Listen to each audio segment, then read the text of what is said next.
उन्होंने उसके बारे में देखा तो उन्होंने क्या किया कि डिजीज जो कैटल्स थे उनका सलाइवा इकट्ठा किया, और सलाइवा को इकट्ठा करने के बाद उन्होंने उसको फिर वही एक्सपेरिमेंट किया जो आइवन विस्की ने किया था।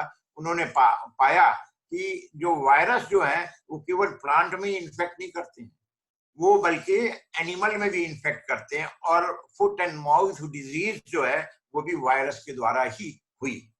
अब उसके बाद कई एनिमल डिजीजेस के बारे में जिसके बारे में नहीं मालूम था किसके कारण होता है, प्लांट के बारे में मालूम था, एनिमल के बारे में मालूम था। स्टैनले और बॉर्डन, इन लोगों ने 1930 और 1935 दोनों ने अलग अलग रिसर्च कर रहे थे। उन लोगों ने पाया, उन्होंने तब तक क्या हुआ कि बहुत सारी टेक्निक्स विकसित हो गई थी, सेंट्रिफ्यूगेशन आ गया था और इलेक्ट्रॉन माइक्रोस्कोप आ गया था। तो उन्होंने कहा इलेक्ट्रॉन माइक्रोस्कोप से अब इसको देखा जाए कि ये है क्या। जब इलेक्ट्रॉन माइक्रोस्कोप मालूम पड़ गया, अल्ट्रा सेंट्रिफ्यूगेशन मालूम हो गया, तब ये मालूम पड़ा कि जो वायरस है ये plant virus, tobacco mosaic virus जो होता है उसमें अंदर एक न्यूक्लिक एसिड होता है जिसको RNA बोलते हैं, राइबो न्यूक्लिक एसिड। और वो जो राइबो न्यूक्लिक एसिड होता है, राइबो न्यूक्लिक एसिड के चारों ओर प्रोटीन की कैप्सिड रहती है, और उसके द्वारा ये मालूम पड़ा कि जितने भी वायरस हैं वो उसमें केवल न्यूक्लिक एसिड होता है और प्रोटीन होती है, और न्यूक्लिक एसिड या RNA होगा या DNA होगा। उसके बाद लोगों ने polio virus, small pox, chicken pox और डिफरेंट टाइप के वायरसेस के बारे में पता करना कोशिश किया, और उसके बाद ही फिर वैक्सीन रिसर्च के बारे में एक फाउंडेशन पड़ी। तो अगर हम ये करें कि 1892 से लेते हैं तो आप समझ लीजिए कि वायरोलॉजी साइंस जो है 120 साल पुरानी है, और अगर 1930 से लेते हैं तो आप समझ लीजिए कि 90 साल पुरानी वायरोलॉजी है। अब ये उसके बाद फिर खूब सारे एक्सपेरिमेंट हुए और ये मालूम पड़ा कि वायरस जो है, वायरस को ही इन्फेक्ट नहीं करता बल्कि वायरस सब चीजों को इन्फेक्ट करता है। वायरस इन्फेक्ट करता, बैक्टीरिया को इन्फेक्ट करता, फंजाई को इन्फेक्ट करता, प्लांट को इन्फेक्ट करता, ह्यूमन बीइंग को इन्फेक्ट करता, एनिमल को इन्फेक्ट करता। ऐसी कोई भी लिविंग सिस्टम इस अर्थ पे नहीं है जिसको कि वायरस इन्फेक्ट ना करता। और जब हम ये देखते हैं कई बैक्टीरियल डिजीजेस के लिए, अब ये मालूम पड़ा कि वायरस जो है बैक्टीरिया को भी इन्फेक्ट करता है। और फॉर्चुनेटली ये था कि इवन जो पैथोजेनिक बैक्टीरिया है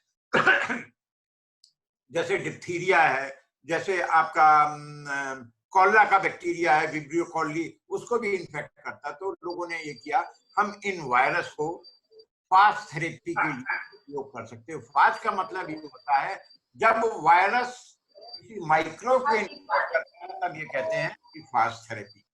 तो अभी हमने ये देखा है कि वायरस जो है, इसको पहला वाली स्लाइड कैसे, ये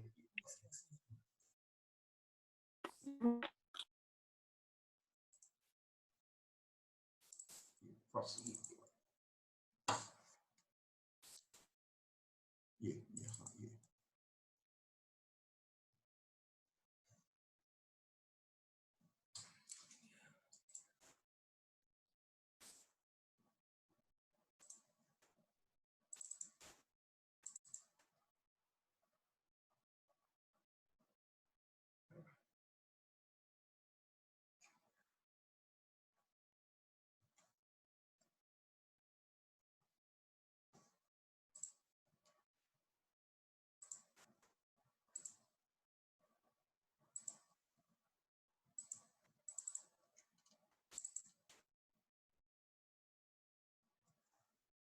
ये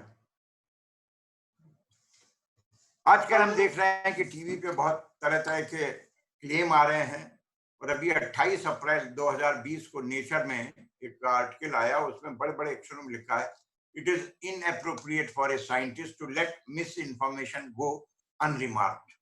उससे क्या होता है, एक खौफ पैदा हो रहा है, और खौफ के साथ साथ ये हो रहा है आदमी ये सोच रहा है कि हम अब आगे जैसे दुनिया खत्म होने वाली है और दुनिया में कुछ हो गई।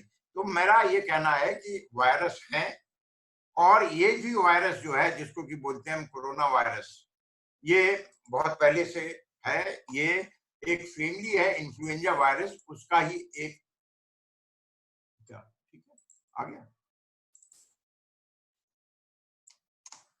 अच्छा, इसको कर दो। ये आप इसमें आप देखेंगे ये कोरोना वायरस है, और कोरोना वायरस का आपको टीवी पे भी आपको पिक्चर दिखाई पड़ता है, जिसमें कि बाहर की ओर स्पाइक लगे रहते हैं, और अंदर ये बीच में जो है उसमें आप देखते हैं कि ये न्यूक्लिक एसिड है। न्यूक्लिक एसिड के चारों ओर जो है ये प्रोटीन है, और प्रोटीन की बहुत सारी सब यूनिट्स होती हैं जिनको बोलते हैं प्रोटीन कैप्सिड। अब जब मैंने आपसे बोला कि वायरसेस जो है वो नॉन लिविंग है, जीव है ही नहीं, वो एक केमिकल कंपाउंड है।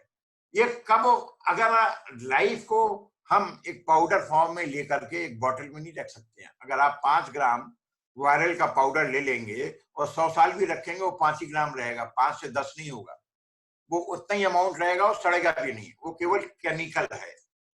उसको अगर आपको इन्फेक्टिविटी बढ़ानी है तो उसको आपको पानी में सस्पेंड करना पड़ेगा, फिर उसको उसके होस्ट में इंजेक्ट करना पड़ेगा। अब होस्ट जो होता है, जो जितने भी वायरस होते हैं न्यूक्लियोप्रोटीन, ये होस्ट में एक स्पेसिफिक रिसेप्टर साइट होती है जिसको कि ये रिकॉग्नाइज करते हैं, और जो रिसेप्टर साइट होती है वो आपके यहाँ पे स्पाइक जो है प्रोटीन में वो, और रिसेप्टर साइट, जब तक दोनों आपस में एक दूसरे को रिकॉग्नाइज नहीं कर लेंगे तब तक दोनों का फ्यूजन नहीं होगा। तो और जब तक फ्यूजन नहीं होगा तब तक उसका इन्फेक्शन नहीं होगा। और एक बार अगर वायरस चला गया, उसका रिसेप्टर साइट ने उसको रिकॉग्नाइज कर लिया, सेल के अंदर, आपकी बॉडी के अंदर चला गया, तो फिर वो क्या करता है, वो जो भी आपका मेटाबॉलिज्म हो रहा है, चाहे आपकी रेस्पिरेटरी की क्रिया हो रही हो, चाहे आप अमाइनो एसिड बना रहे हो, चाहे आप किसी भी प्रकार की क्रिया कर रहे हो, तो वो क्या करता है, मिस इन्फॉर्मेशन देता है जेनेटिक मटेरियल को कि वो उसके फेवर में चीजें सिंथेसाइज करने लगती है। तो आपका मेटाबॉलिज्म इसलिए कमजोर हो जाता है, और कमजोर होने की वजह से आदमी को कमजोरी महसूस होती है, बुखार हो जाता है, और ऑक्सीजन टेंशन, ऑक्सीजन लेवल बहुत कम हो जाता। तो ये सब जो होते हैं, ये सब उसमें सिम्टम्स आने लगते हैं। तो इस तरह से जब तक वायरस आपके शरीर के अंदर जाएगा नहीं, तब तक किसी भी प्रकार से कोई भी वायरस इन्फेक्शन नहीं कर सकता, क्योंकि ये जो है, इसको कहा जाता, this is an inert substance. अब अगर वो अंदर चला गया, अब आपकी ये, आपको अपने शरीर को प्रोटेक्ट करना, जैसे आप अपने शरीर को डिफरेंट दूसरे अलग तरीके के वायरसेस से प्रोटेक्ट किए हुए हैं, और उसमें रोल आ जाता है आपकी इम्यूनिटी।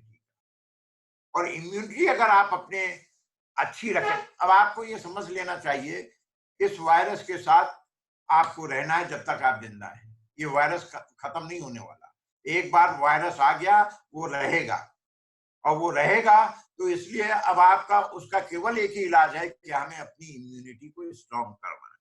और अगर आप अपनी एक बार इम्यूनिटी को स्ट्रॉन्ग कर लेंगे, तो ये भी वायरस जो है वो उसी प्रकार से रहेगा जिस प्रकार से बाकी के वायरस है।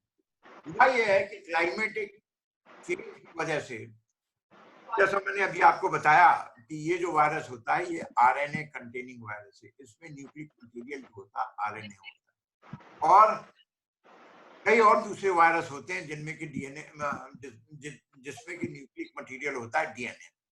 आरएनए जो होता है वो सिंगल स्ट्रैंडेड होता है, एक स्ट्रैंड होता है, और डीएनए कंटेनिंग वायरस जो होते हैं डबल स्ट्रैंडेड होते हैं। तो डबल स्ट्रैंडेड वायरसेस में म्यूटेशन जो है इतनी इजीली नहीं होता है जितनी इजीली आरएनए कंटेनिंग वायरस में होता है, क्योंकि एक केवल एक यूनिट है, एक लकीर की तरह एक आरएनए है, और उसके चारों ओर प्रोटीन के कैप्सिड से वो प्रोटेक्टेड है। अब उसमें क्या होता है कि अगर जरा भी क्लाइमेटिक चेंज होता है तो उसमें रिवर्शन, उसमें म्यूटेशन हो जाता है, और म्यूटेशन होने की वजह से क्या होता है कि ऐसा म्यूटेशन हो गया है कि वायरस हो सकता है कि इट वाज ए सेप्रो, ये परजीवी नहीं था, ये सहजीवी था, ये इन्फेक्ट नहीं करता था जैसे कि बाकी वायरस होते हैं। लेकिन ऐसा चांसेस हैं कि नेचर में जो क्लाइमेटिक चेंजेस आए उसमें इस आरएनए के वायरस में म्यूटेशन हो गया। म्यूटेशन से क्या हुआ, ये परजीवी हो गया। और परजीवी का मतलब यह है इंट्रासेल्यूलर ऑब्लिगेट पैरासाइट। इंट्रासेल्यूलर मतलब सेल के अंदर ही मल्टीप्लाई करेगा, सेल के बाहर मल्टीप्लाई नहीं करेगा। और इंट्रासेल्यूलर, इंट्रासेल्यूलर का मतलब, ऑब्लिगेट का मतलब इसका पूरा मेटाबॉलिज्म जो है होस्ट के ऊपर है, इसका खुद का कोई मेटाबॉलिज्म नहीं, इसमें कोई भी ऐसा प्रोसेस नहीं है जिसके की द्वारा ये एनर्जी ले सके। ये ठीक है, ठीक है। तो उसमें एनर्जी का मेटाबॉल, और जब तक एनर्जी के लिए कोई प्रोसेस ना हो तब तक ना आदमी चल सकता, ना घूम सकता। तो इसलिए इसको जो भी करना है ये आपके होस्ट की एनर्जी के ऊपर ही डिपेंड करेगा। इसका कैरियर हो सकता है, अब जैसे हवा जो है, हवा इज कैरियर। अगर बहुत लाइट होगा तो हवा से एक जगह से दूसरी जगह पहुंच जाएगा। अगर हैवी होगा तो उसके लिए पानी है, ड्रॉपलेट है आपके, उसके द्वारा वो एक जगह से दूसरी जगह पहुंचता है। इसके पास कोई एनर्जी प्रोसेस नहीं है, और एनर्जी नहीं है तो किसी प्रकार की क्रिया नहीं कर सकता है। तो इसीलिए जो सरकार ने लिया है फैसला कि इससे अगर इन्फेक्शन से बचना है तो पूरा लॉकडाउन कर दिया, मेल मुलाकात खत्म कर दी, जिसकी की वजह, उसके अलावा और कोई सोल्यूशन नहीं था। लोग तरह तरह की बातें कर सकते हैं कि हम लोग की तैयारी नहीं थी। आज तक अभी तो एंटीवायरल कोई ड्रग नहीं निकली है, एंटीवायरल कोई ड्रग नहीं निकली है, और ना कोई चांसेस है। लोग अभी कोशिश कर रहे हैं, हम अब 21st एरा में है, ऐसा मैं नहीं कहूंगा कि नहीं निकल सकती, लेकिन अभी तक जो हमें मालूम है कहीं कोई एंटीवायरल रिसर्च में कोई इस प्रकार की कोई टैबलेट नहीं निकली जो कि स्पेसिफिक फॉर दी वायरस हो। अब इसमें क्या है, क्यों नहीं निकलेगी? जो भी आपको दवाई दी जाएगी वो सबसे पहले तो आप ही को इन्फेक्ट करेगी, आप ही को इफेक्ट करेगी, क्योंकि वायरस जो है आपके साथ जुड़ा हुआ है, वायरस अलग नहीं है। तो और जब तक कोई इस प्रकार की दवाई ना बने जो कि हाईली सेलेक्टिव हो वायरस के लिए, और वायरस जो होता है वो हाईली सेलेक्टिव होता है, हाईली स्पेसिफिक होता है। इतना स्पेसिफिक होता है कि जो प्लांट वायरस है वो एनिमल को नहीं इन्फेक्ट करेगा, जो एनिमल है, कुत्ते का वायरस है वो हिरन में नहीं करेगा, जो आदमी के ब्रेन का वायरस है वो स्किन में नहीं करेगा, जो स्किन का वायरस है वो नोज में नहीं करेगा, जो नोज का वायरस है वो लंग्स में नहीं करेगा। और उसकी स्पेसिफिक नेचर की वजह से ही लाइफ इस धरती पे सरवाइव कर रही है। अगर ये जिस दिन नॉन स्पेसिफिक हो जाए वायरस, तो मैं समझता हूं कि लाइफ परसिस्ट ही नहीं कर सकती पूरे ग्लोब में, क्योंकि कोई भी वायरस किसी को भी कहीं भी इन्फेक्ट करने लगेगा। और अगर इस प्रकार की वो होगा तो आदमी का जीवन दूभर हो जाएगा। तो स्पेसिफिक नेचर को ही लेकर के ये भी कहा गया है, गंगा का पानी आपको मालूम होगा, गंगा के पानी को कहा जाता था कि बहुत प्योर होता है, गंगा का पानी सड़ता नहीं है। पहले जमाने में जब तक इंडस्ट्रियलाइजेशन नहीं हुआ था तब ये कहा जाता था कि गंगा का पानी हर आदमी अपने घर में रखता था, वो सालों रखे रहता था, उसमें कभी बदबू नहीं आती, तो उसमें सड़ान नहीं होती थी। लेकिन अब आजकल चूंकि गंगा में काफी कुछ इंडस्ट्रियल वेस्टेज आने लगा, उसकी वजह से वो गंगा का पानी भी उतना प्योर नहीं रहा। उसके पीछे भी जो कारण था वो वायरसेस थे। वायरस कौन से? पानी में जो सड़ान आती है, जो सड़ता है पानी, वो क्या होता? Faecal form bacteria. जो इंजीनियर है, सिविल इंजीनियरिंग वाले लोग जानते होंगे, E coli, Escherichia coli. Coli जो बैक्टीरिया होता है वो वेस्ट से निकलता है, ह्यूमन वेस्ट में वो पाया जाता है, और वो जब ह्यूमन वेस्ट पानी में मिलती है तो उसमें फीकल बैक्टीरिया बहुत मल्टीप्लाई करते थे।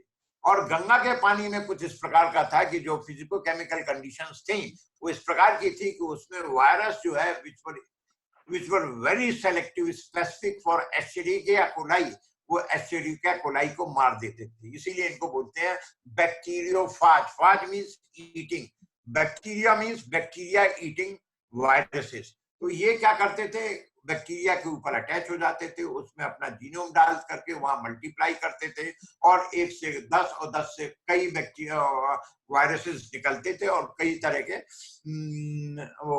उसको लाइसिस कर देते थे, बैक्टीरिया मर जाते थे। और उसी की वजह से गंगा को कहा गया था कि गंगा का पानी बहुत प्योर है, क्योंकि वायरस रहते थे और बैक्टीरिया को मार देते थे। तो वो पानी हम लोग भी पीते थे। अब अगर हम ये कहें कि उसमें तो बैक्टीरियोफाज रहते थे और हम उस पानी को पीते हैं, वो इन्फेक्ट कर सकते थे? नहीं, क्योंकि बैक्टीरियोफाज जो है वो केवल बैक्टीरिया को इन्फेक्ट करेगा, और वो भी केवल अगर ई कोलाई का फाज है वो ई कोलाई को करेगा। ई कोलाई का फाज सुडोमोनास को नहीं करेगा, ई कोलाई का फाज दूसरे बैक्टीरिया को नहीं करेगा। तो वो स्पेसिफिक नेचर जो होता है उसका एक्सप्लॉइटेशन किया गया और उसी को फाज थेरेपी के लिए भी उपयोग में लाया गया। अब नेक्स्ट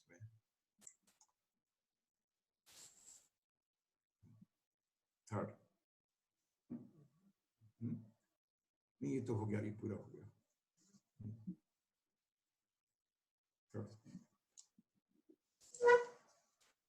इसको हाँ, ये ठीक।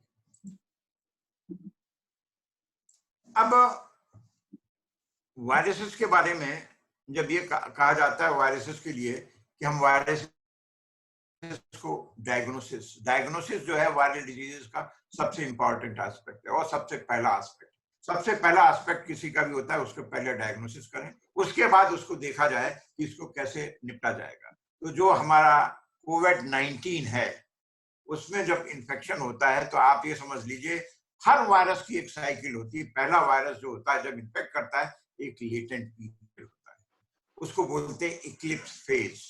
मतलब वायरस ने आपको इन्फेक्ट किया, इन्फेक्ट करने के बाद वो अपनी प्रोसेस को चालू करता है, वो आपके होस्ट के मेटाबॉलिज्म को अपने फेवर में डायरेक्ट करता है, वो मैसेज भेजता है और उसको मैसेज भेजने में किसी का 7 दिन होता है, किसी का 5 दिन होता है, किसी का 10 दिन होता है और उसमें जो है वो लेटेंट पीरियड में पड़ा रहता है। और लेटेंट पीरियड में पड़े होने के बाद भी अब मान लीजिए एक वायरल पार्टिकल एक में गया और एक वायरल पार्टिकल मल्टीप्लिकेशन जो है मान लीजिए 4 घंटे में 2 हुआ, 8 घंटे में 8 हुए और फिर 16 घंटे में और ज्यादा हुआ, मल्टी जियोमेट्रिक प्रोग्रेशन के साथ वो बढ़ते चले जाते हैं और जब वो मेजरेबल अमाउंट में हो जाते हैं तब उसको आपको दिखाई देने लगता है, उसके सिम्टम के रूप में आने लगते हैं कि आदमी को सांस लेने में परेशानी होती है, आदमी को फीवर आने लगता है, आदमी को और भी दूसरे तरह के सिम्टम्स आने लगते हैं। अब जब वायरस अंदर जाता है, कोविड हो या कोई भी वायरस हो, तो उसके बाद क्या होता है, बॉडी जो है उससे फाइट करती है, उससे लड़ती है और लड़ने के लिए वो क्या करती है, उसके पास एक ही चीज रहती है, वो रहती है एंटीबॉडीज का बनाना।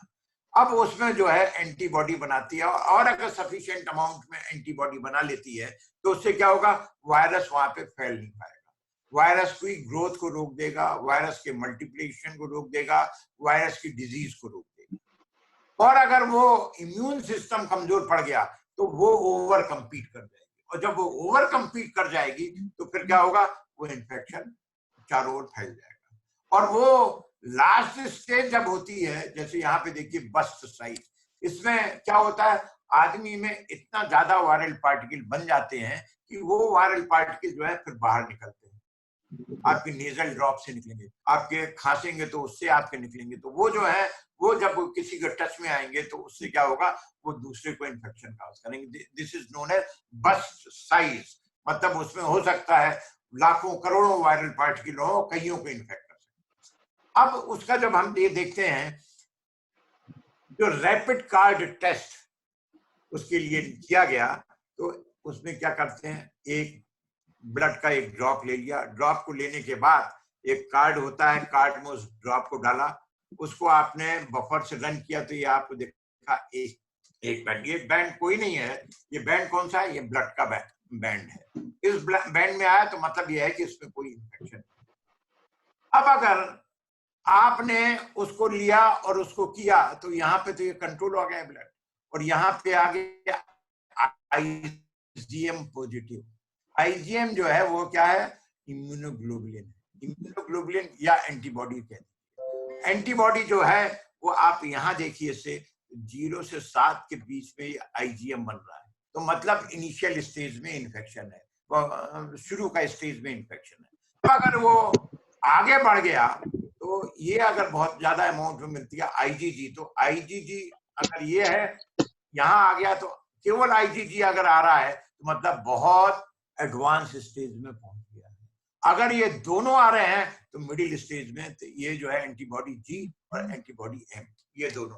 तो इस टेस्ट के द्वारा ये मालूम किया जाता था रैपिड कार्ड टेस्ट से कि भाई ये इन्फेक्शन को हम सर्विलेंस के लिए ये रैपिड कार टेस्ट यूज किया जा सकता है कि आईजीएम पॉजिटिव और आईजीजी पॉजिटिव टेस्ट अगर होते हैं तो उससे मालूम पड़ जाता है एडवांस स्टेज में इंफेक्शन है, फर्स्ट स्टेज में इंफेक्शन है। लेकिन अगर मान लीजिए इस बीच में है इंफेक्शन तो ये निगेटिव आएगा और जिसको कि बोलते हैं एसिम्प्टोमेटिक अपीयरेंस ऑफ सिम्टम, और इसलिए वो उसमें पड़ा हुआ, वो लेटेंट फेज में है, अभी वो पकड़ाई में नहीं आ रहा है। हो सकता है आगे आने वाले समय में वो आईजीजी और आईजीएम दोनों बन जाए और उसके बाद हमको मालूम पड़े कि उसको कोरोना का इन्फेक्शन था। अब इसके लिए आप लोगों ने देखा होगा टीवी में ये कहा जाता है कि ये टेस्ट जो है इससे बचना चाहिए, इसको नहीं करना चाहिए। क्यों? उसका मतलब ये है कि ये जो आईजीजी और आईजीएम ये किसी भी फॉरेन, ये जरूरी नहीं है कि कोरोना से ही बने, ये कोई भी इन्फेक्शन अगर होगा, किसी भी प्रकार का इन्फेक्शन होगा कोविड-19 तब भी ये होगा। इवन ये भी देखा गया है कि अगर किसी प्रकार का पोल्यूशन है, कोई मेटेलिक पोल्यूशन है, कोई भी फॉरेन बॉडी का अगर पोल्यूशन होगा उससे भी इनका इंडक्शन हो जाता है। इसलिए ये कहा जाता है कि इसको हम केवल सर्विलेंस के रूप में यूज कर सकते हैं, लेकिन इसको डायग्नोस्टिक के रूप में उपयोग में नहीं ला सकते। तो इसलिए इसके ऊपर क्वेश्चन उठे और इसलिए इसको अब जब हम ये देखते हैं तो आदमी की जो शरीर है उसमें दो तरह की इम्यूनिटी होती है, एक इनेट इम्यूनिटी, एक एक्वायर्ड इम्यूनिटी। आप लोगों को अगर हम बताएं कि अगर आपसे पूछा जाए कि what is the difference between protection and defence, protection और डिफेंस में नॉर्मली आदमी ये सोचता है प्रोटेक्शन और डिफेंस तो एक ही चीज नहीं। प्रोटेक्शन की मतलब है सुरक्षा और डिफेंस का मतलब है रक्षा। और प्रोटेक्शन जब हम कहते हैं सुरक्षा, वो एक स्टैटिक फिनोमेनन है, और जब हम रक्षा कहते हैं वो एक डायनेमिक फिनोमेनन। रक्षा का मतलब ये है कि जब कोई आपके ऊपर अटैक करेगा, जब अटैक करता है तब बॉडी अपने आप को प्रोटेक्ट करने के लिए एक रिएक्ट करती है, और वो जब रिएक्ट करती है तब उसमें कई तरह के एंटीबॉडीज बनते हैं इसमें। अब और जो इनेट इम्यूनिटी होती है, जिसको कि नेटिव इम्यूनिटी बोल दीजिए, जिसको कि प्रोटेक्शन बोल दीजिए, वो स्पीसीज स्पेसिफिक भी होती है, रेशियल भी हो सकती है, एशियन की कोई होगी, अफ्रीकन की कोई होगी, यूरोपियन की अलग होगी, अमेरिकन की अलग होगी। तो ये, और फिर उसके बाद भी individual, it will very from individual.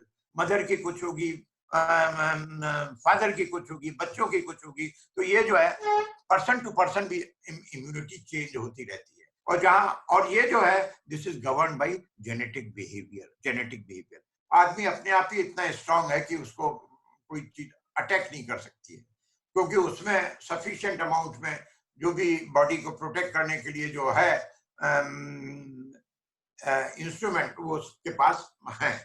और दूसरी होती है एक्वायर्ड इम्यूनिटी। एक्वायर्ड का मतलब ये है जो स्पेसिफिक इम्यूनिटी है, जिसको कि हम पैसिवली एक्वायर्ड इम्यूनिटी बोलते हैं, और वो naturally actively, artificially actively, naturally passively and artificially passively, दोनों तरह से उसको वो करते हैं। तो आपको ये इतना ही मालूम होना चाहिए, एक एक्वायर्ड इम्यूनिटी होती है, एक इनेट इम्यूनिटी होती है, और इनेट इम्यूनिटी को आप उसको सिंपल लैंग्वेज में बता सकते हैं सुरक्षा, और दूसरी जो है वो रक्षा। और ये जो है ये पूरा का पूरा स्ट्रक्चर है एंटीबॉडीज का, जो कि फॉर्म होते हैं।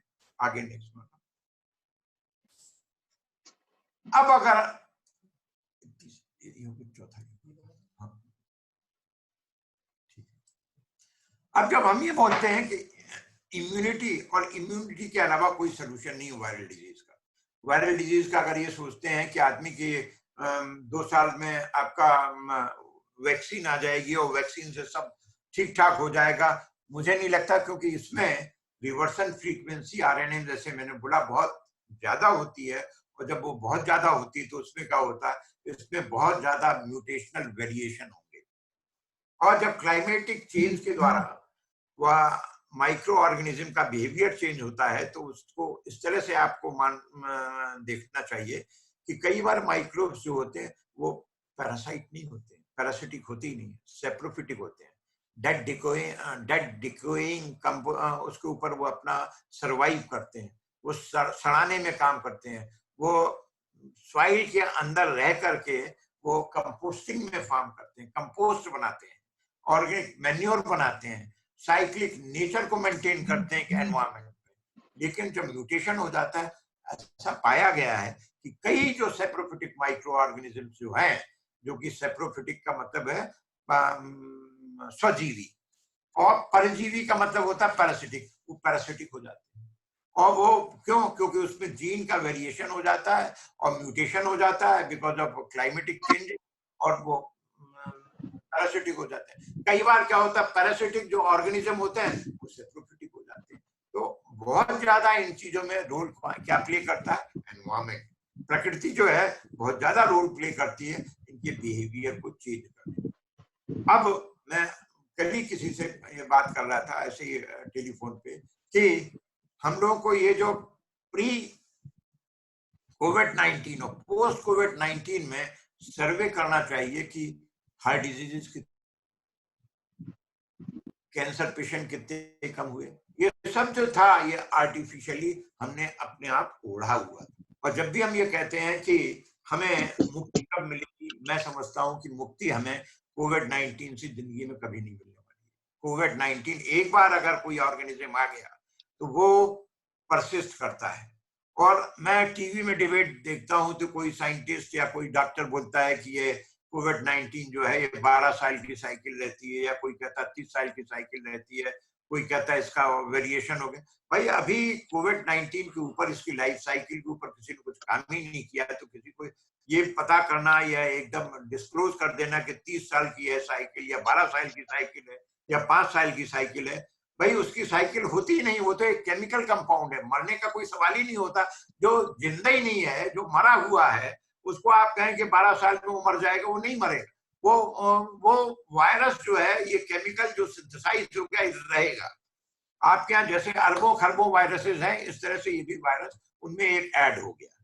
अब ये है कि आप अपनी इम्यूनिटी को इस तरह से चेंज हो जाए, उसके बीच में रहने की वजह से इसके कई पैथोटाइप्स हैं।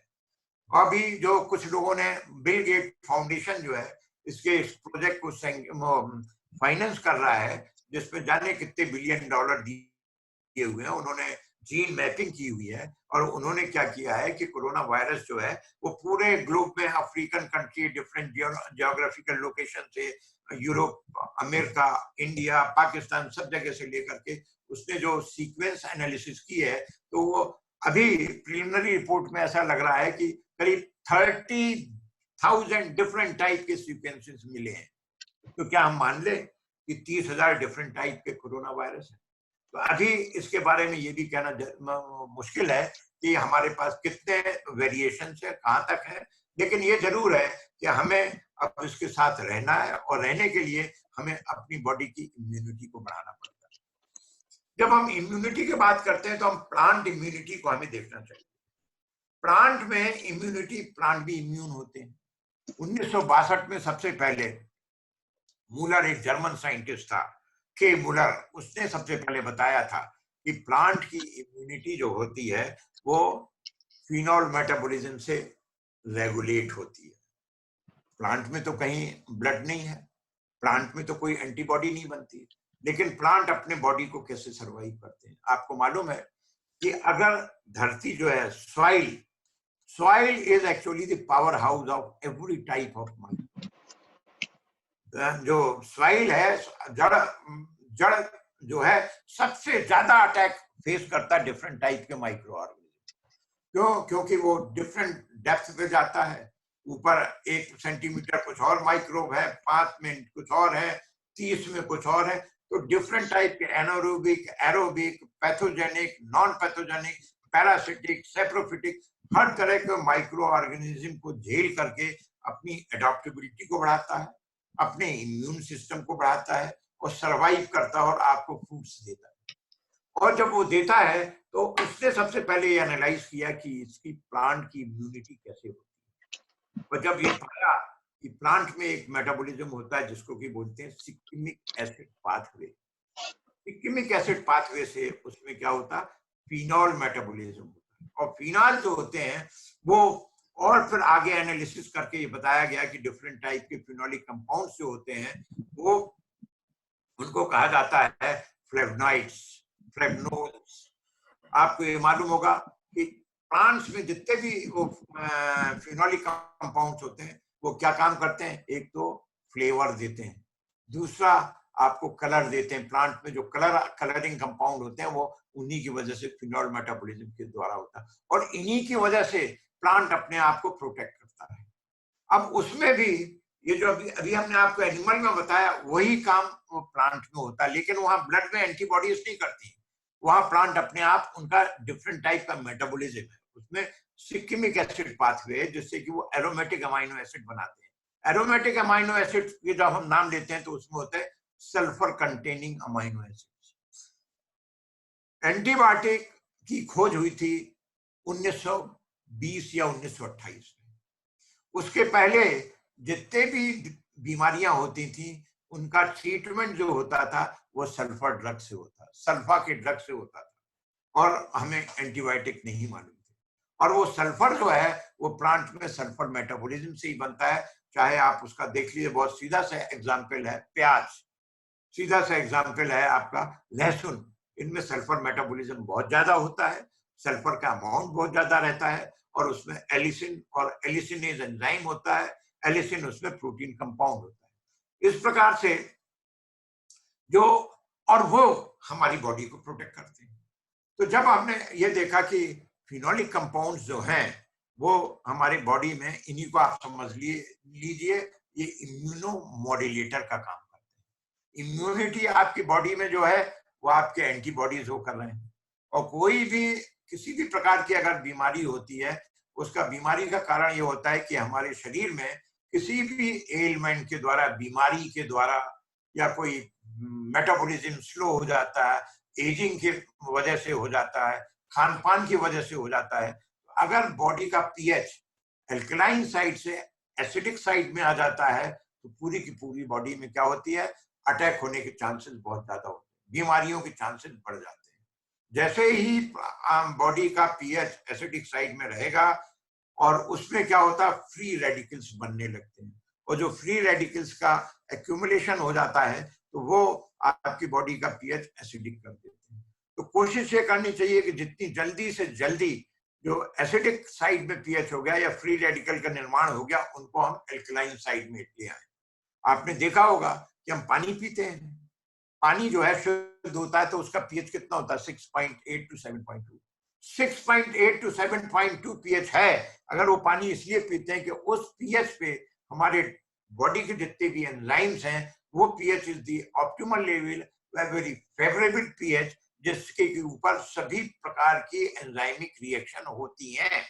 अगर वो पीएच उस पीएच से नीचे चला जाएगा एसिडिक साइड में तो धीरे धीरे क्या होगा कि रिएक्शन स्लो डाउन हो जाएंगे। स्लो डाउन हो जाएंगे तो कुछ बनना होगा, कुछ और बनेगा, उसी में आपके फ्री रेडिकल्स बनेंगे, फ्री रेडिकल्स बनेंगे, उससे दूसरी तरह के एलिमेंट हो जाते हैं। अब उसको अगर हम दूसरी तरह से समझाएं, जो यंग बच्चे होते हैं, यंगर एज होती है, उसमें बहुत ज्यादा एनर्जी की रिक्वायरमेंट होती है। जब एनर्जी की बहुत ज्यादा रिक्वायरमेंट होती है, बच्चे अपने आप, चाहे छोटा बच्चा होगा, अपना कुछ महीनों का बच्चा होगा तो हाथ पैर वो अपना करता रहता है हमेशा, हाथ और पैर, उससे वो उसकी एक्सरसाइज होती है, और उस एक्सरसाइज से क्या होता है, एनर्जी उसकी पैदा होती रहती है, तो उसमें फ्री रेडिकल का निर्माण नहीं होता। क्यों? क्योंकि बॉडी की रिक्वायरमेंट भी एनर्जी की बहुत ज्यादा होती है।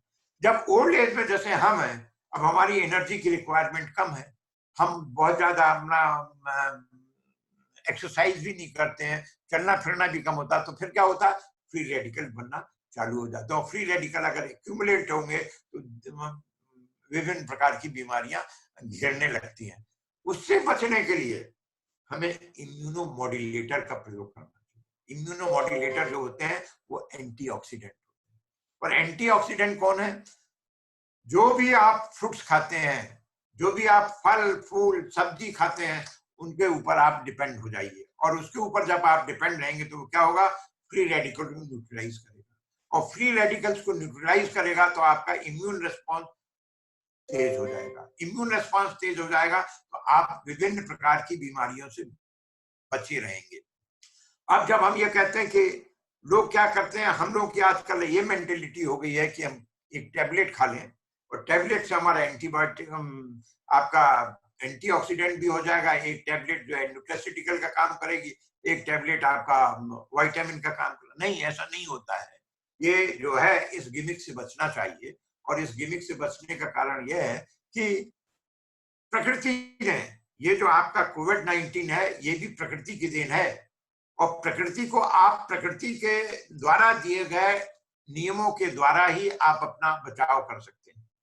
आर्टिफिशियल सिस्टम में अगर आप रहेंगे, उससे आपका बचाव नहीं होगा। और उसमें जो है सबसे बड़ी चीज ये खान पान में, आप जो सीजन में जो फ्रूट्स होते हैं, अब अगर आप यहाँ पे रह रहे हैं, ग्वालियर में रह रहे हैं, ग्वालियर में ये क्लाइमेटिक कंडीशन जो है वो ट्रॉपिकल है, 38-40 डिग्री सेंटीग्रेड टेम्परेचर पे रह रहे हैं। अब आप यहाँ पे बैठ करके कहेंगे कि हम नाशपाती खाएंगे। नाशपाती कहाँ के लिए अच्छा है? वो टेम्परेट के लिए अच्छा है। नाशपाती कहाँ के अच्छे, एप्पल कहाँ के लिए अच्छा है? वो टेम्परेट के लिए, कोल्ड क्लाइमेट के लिए अच्छा है। वहां के लिए वो उनका फंक्शनल फूड है। फंक्शनल फूड का मतलब यह है कि जो आपको फंक्शनैलिटी को जो एक लेवल पे ले आए, आपके जितने भी फंक्शंस हो रहे हैं बॉडी में, वो उसको नेचुरल वे में होने दे।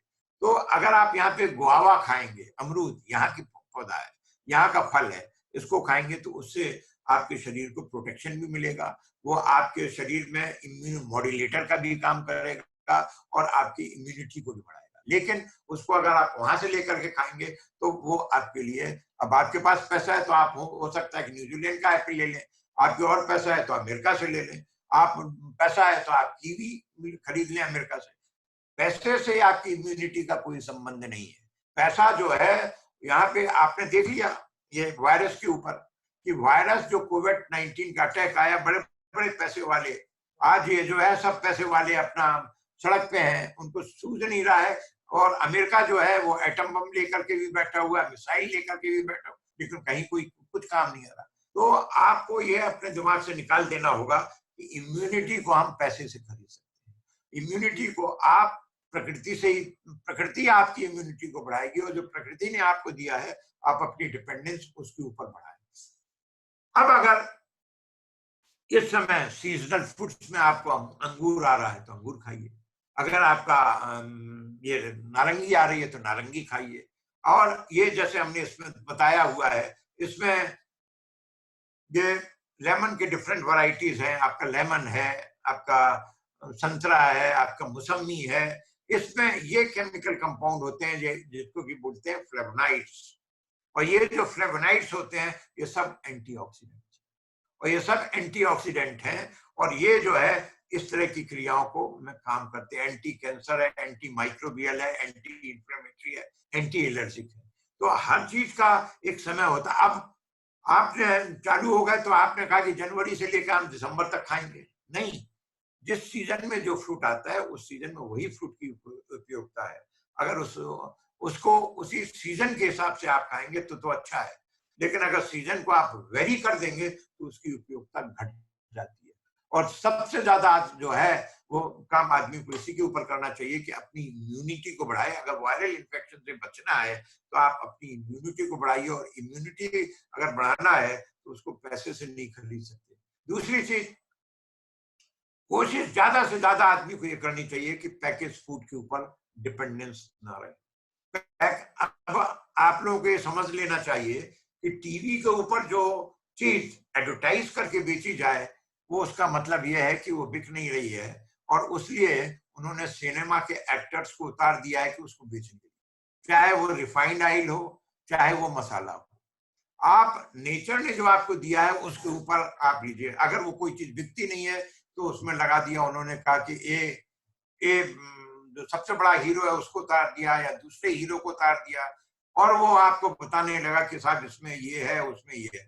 भाई, जो भी ऑयल, दो तीन चीजें हैं जो शरीर के लिए बहुत जरूरी होती है। एक एनर्जी, एनर्जी के लिए आप क्या करते हैं? कार्बोहाइड्रेट लेते हैं। मेटाबॉलिज्म जो आपके शरीर की क्रियाओं को संचालित करती है, उसके लिए क्या लेते हैं? उसके लिए लेते हैं आप प्रोटीन। और तीसरी चीज क्या होती है जो आपके मेम्ब्रेन्स को वो करती है, उसके लिए लेते हैं फैट, उसके लिए लेते हैं मतलब तेल। अब तेल में क्या होता है, आपके यहाँ सब जगह आपको मिलेगा रिफाइंड ऑयल। रिफाइंड में क्या होता है, हमें तो याद है, आज के बच्चों को याद नहीं होगा, एक जमाने में क्या होता था कि जो तेल होता था बहुत विस्कस हुआ, चाहे वो सरसों का तेल हो, चाहे तिल्ली का तेल हो, चाहे मूंगफली का तेल हो, बहुत विस्कस हुआ करता था। और उसमें जब आप किसी में रखते थे तो उसमें इतना ग्लिसरीन रहता था कि उसमें बाहर की ओर कुछ 10 पार्टिकल भी आ जाते थे, जिसकी वजह से गंदा लगने लगता था। तो उसको कमर्शलाइजेशन किस तरह से किया उन्होंने, उसमें से पूरा ग्लिसराइड निकाल दिया। और जब ग्लिसराइड निकल जाएगा तो उसकी विस्कोसिटी 0 आ गई, 100% विस्कोसिटी। और आपको टीवी में दिखाने लगे एज प्योर एज वाटर, और अपना उन्होंने कहा कि देखिए कोई भी विस्कोसिटी नहीं है वो। और उससे उन्होंने जितने भी एक्टिव प्रिंसिपल थे जो कि आपके शरीर को मदद देते थे, वो उन्होंने निकाल लिए। उसको उन्होंने कहा कि ये हमने निकाल लिए, और उसको उन्होंने फार्मास्यूटिकल इंडस्ट्री में दे दिया, उसको उन्होंने कॉस्मेटिक इंडस्ट्री में दे दिया। क्रीम बनने लगी, साबुन बनने लगे, और वो रिफाइन करने के लिए और उन्होंने महंगा और कर दिया बताने के लिए। एक बार तेल अगर रिफाइंड हो गया तो वो क्या मूंगफली का तेल, वो क्या आपका तिल्ली का तेल या सरसों का तेल, सब एक हो गए। तो उससे अब जब ये बात उठी तो उन्होंने क्या किया, उसमें नीचे लिखना चालू कर दिया refined oil with 5% original oil और 5% दिस। तो उससे बचना चाहिए आप लोगों को। आज हर चीज नेट पे अवेलेबल है, गूगल पे जाइए आपको सब मालूम पड़ जाएगा। वो केवल आपको जो बेच रहे हैं वो बेच रहे हैं या तो फैटी एसिड, सैचुरेटेड और अनसैचुरेटेड, और उसमें कुछ भी नहीं है। दूसरी तीसरी चीज है जो सबसे बड़ी चीज है, आज पूरे ग्लोबली ये रिकॉग्नाइज हो गया है, या तो फूड जो है उसको आप मेडिसिन के रूप में यूज कीजिए, या मेडिसिन को फूड के रूप में यूज कीजिए। ये आपकी चॉइस है कि आप दिन भर में 20 गोलियां खाइए, या बिना गोली के आप ऐसा फूड खाइए जिसकी की मेडिसिनल वैल्यू। 1960-50 में फूड को इसी तरह से लिया जाता था, फूड की मेडिसिनल वैल्यू होती थी, और मेडिसिनल वैल्यू होने की वजह से फूड को मेडिसिन के रूप में लिया जाता था। आज जो हो गया है, आज हम अपने टंग के गुलाम हो गए हैं, we are slave of our tongue. और उसकी वजह से क्या हुआ कि होटल इंडस्ट्री पनप गई, और उसकी वजह से क्या हुआ कि आदमी ने घर में खाना खाना छोड़ दिया, और उसकी वजह से लाइफ स्टाइल डिजीजेस की संख्या बढ़ती गई। जैसे ही लाइफ स्टाइल डिजीज बढ़ेगी, उससे क्या होगा, आपकी ससेप्टेबिलिटी बढ़ जाएगी। और अगर ससेप्टेबिलिटी बढ़ जाएगी तो ये corona virus type, corona virus और दूसरे वायरस, वो सब आपके ऊपर अटैक करेंगे। तो सबसे पहले जब तक आप नेचर के प्रति आपका लगाव, नेचर के लिए आपको उसकी ओर आप आकर्षित नहीं होंगे, तब तक इस तरह की चीजें बढ़ती चली जाएंगी। और उनसे बचने के लिए ये जरूरी है कि हम अपनी इम्यूनिटी को बढ़ाएं। और ये जो हर चीज आज आपको वहां दी हुई है। मैं आपको अभी बता रहा था कि सबसे एक बहुत सिंपल एग्जांपल है ऑनियन। ऑनियन आपने देखा होगा कि बाहर का जो वो होता है वो कलर्ड होता है, अंदर काटिए तो वो व्हाइट हो जाता है। बाहर का कलर्ड क्यों हुआ, क्योंकि वो जो बाहर का जो स्केल है, इसको बोलते हैं स्केल, ऑनियन बाहर की लीफ ऑनियन में, प्याज में, वो कलर्ड इसलिए हो गया कि वो जब ग्रो होता है तब तो व्हाइट होता है, आप यंग देखेंगे तो व्हाइट है, और उसके बाद जितना ही आपके उसके ऊपर अटैक होता माइक्रो ऑर्गेनिज्म का, वो कलर चेंज होता जाता, वो ब्राउन होगा, रेड होगा, उसके बाद वो होता। उसका कारण यह है कि अपने आप को बचाव के लिए, जिसको कि बोलते हैं डिफेंस मैकेनिज्म, वो क्या करता है, उसमें 2 तरह के एंटीऑक्सीडेंट सीक्रेट करता है, जिनको कि बोलते हैं प्रोटोकैटेक्यूइक एसिड और कैटेक्यूइक एसिड। कैटेक्यूइक एसिड और प्रोटोकैटेक्यूइक एसिड, ये 2 ऐसे कंपाउंड हैं जो कि एंटीऑक्सीडेंट हैं, जो कि उसकी रक्षा करता है डिफरेंट माइक्रो ऑर्गेनिज्म जो उसके ऊपर अटैक कर रहे होते हैं। और वो उसमें रहता नहीं है, रहता नहीं, पहले नहीं था, लेकिन चूंकि उसके ऊपर जो अटैक होता है तो अपनी रक्षा के लिए वो क्या करता है कि वो इस प्रकार के केमिकल कंपाउंड को सीक्रेट करता है। और उन्हीं केमिकल कंपाउंड को हम लोग अपने शरीर की सुरक्षा के लिए इम्यूनो मॉड्यूलेटर की तरह उपयोग करते हैं। तो ये तो हमने आपको एक बताया। नेक्स्ट दिखाना है।